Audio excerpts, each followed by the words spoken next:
So motivation is a word, right? It's a label that we put a set of events in our brain.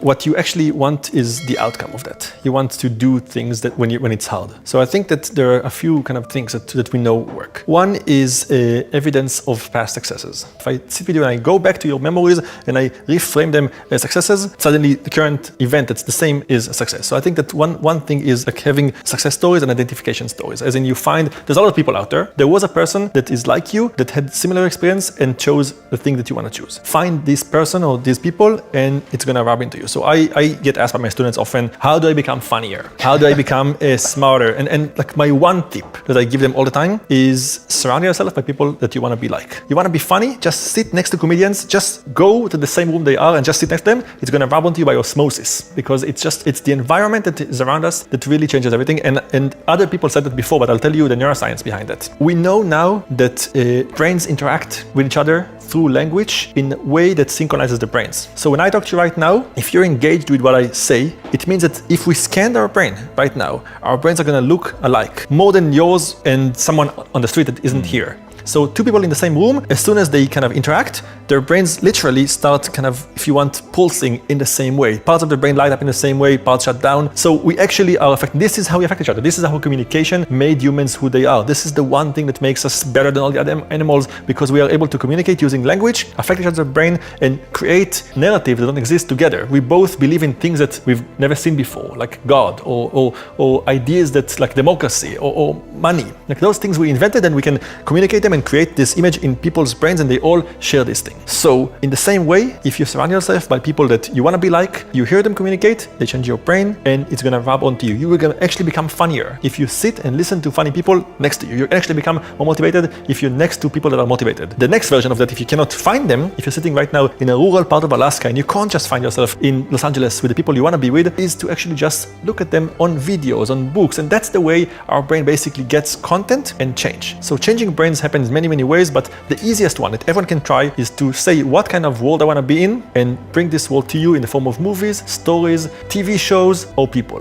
And do you think when you're doing that it's you're getting into a repetitive brain firing pattern that ultimately wires? You actually change your brain. So we didn't mention the science behind it much, like in terms of what we do, but we put electrodes in people's brains and we look at their brains while things happen to them, and we actually see it in action. We see how the brain changes when people communicate. We see how your brain aligns with the movie, and when you tell someone else the story of the movie, their brain aligns with your brain, but aligns also with the brain of the director of the movie. Whoa. So communication is this mechanism by which information flows between brains and changes the brains. And actually, if you want to take it one step above, this is also how we change ourselves, because we talk to ourselves all the time. You walk, you drive your car, or you walk to work, and you're just alone with yourself and you communicate. You also change your brain. You kind of solidify the things that you want to be more like, and you suppress the ones you don't want. So we always talk, and those voices, those are basically the other characters in our brain that talk to each other. You kind of choose which ones to give more weight to. So this is how you become a better person you want to be. So we actually now play with things that change behavior during the night when you're sleeping in the following way.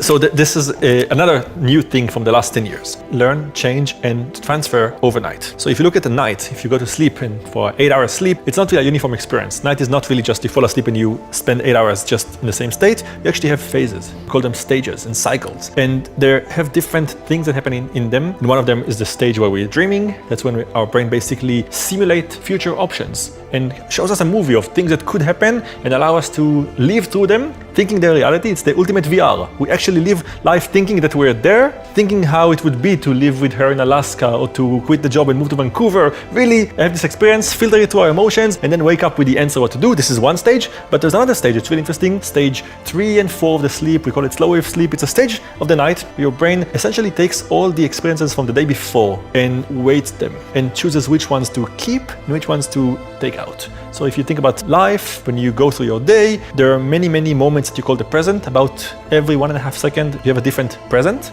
and then it goes into the past. It becomes a memory. And you go to the next moment, and you live it, and then you store it in a memory. Then when you go to sleep, your brain looks at all those 50,000 moments that you had and says, okay, when I walked from home to the bank, I had 20 of those moments. They're not really important. I should compress them into one. Keep just one, remove the others. When I kissed her, it was a moment that I want to remember every fraction of. So I want to keep all of them individually as like one big stock of like experiences. Your brain does that during slow wave sleep, during this moment. It kind of chooses out of all of them and picks the ones that are important. What we learned in the last 5 years is that we can actually do things to you at this stage when you're sleeping that will make you change the pointer. We can choose for you to focus on the walk to the bank rather than the kiss, and in doing so we're going to basically make you strengthen those memories at the expense of others. We do that by using smells or sounds that we play to your ears in the right moment.